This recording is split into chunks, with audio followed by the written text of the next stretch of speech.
Hi, I'm Jennifer L. Kelly, middle school language arts teacher, professor of education, and published author. Today I'm going to talk to you about a novel that is great for cross-curricular units called A Long Walk to Water by Linda Sue Park. Linda Sue Park actually met and knew the protagonist, so this is a true story with some fictional elements. The protagonist is Salva, and he is, I believe, 11 or 12 years old during the 1980s and the war in Sudan.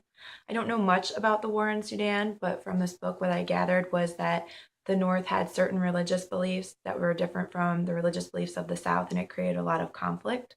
The story begins with Salva in school and some rebels approach the school and begin shooting outside the school, and his teacher tells the boys to run into the bush.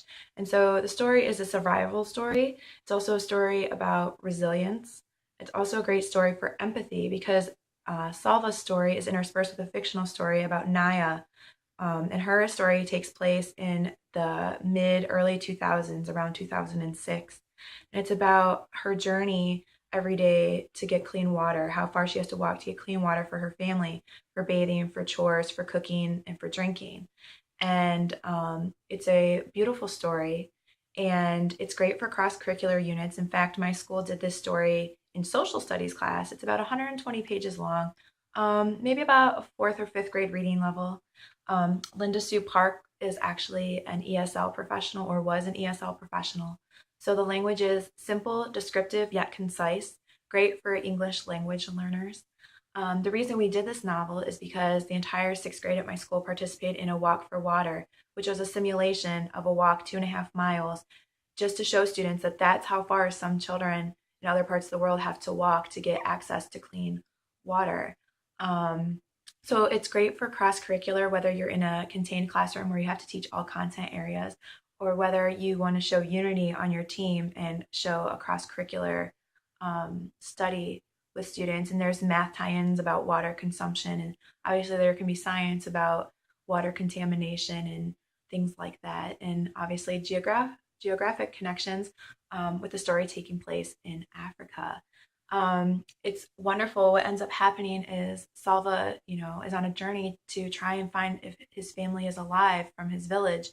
And it's a beautiful journey. And eventually Salva does become an adult, not to spoil it for you, but he creates an organization that helps build wells and access to clean water. And that's how the story ties into the fictional character Naya's journey. And his website, I believe, is waterforsudan.org. And it's just a great novel for making meaning to students. It's true, which they can find meaning in. The rapper Jay-Z did a diary for water, and he donated money to a school. And basically, what happens is these wells are built for clean water. And then now that children, mostly girls, don't have to walk for clean water, they can attend school. And so what happens is these wells are built for clean water, and whole villages and schools are built around these wells. And it's really a very beautiful thing. It's a great unit for teaching your students empathy, resilience, hope, what it means to be human and to be treated in humane ways. And it's a simple story.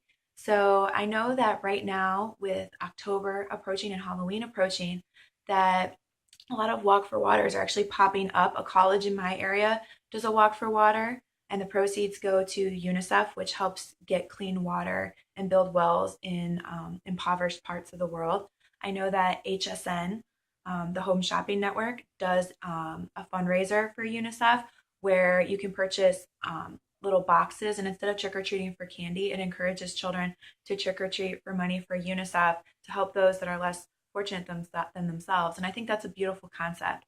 So this novel, A Long Walk to Water by Linda Sue Park, is a wonderful story that you can use for a cross-curricular unit in your middle school language arts and social studies classroom. So this is my first book review on this channel. It's not one that I read for pleasure, but it's a story that I found moving and that I personally enjoyed and that I wanted to share with you. So A Long Walk to Water by Linda Sue Park, I highly recommend. Happy reading and happy writing.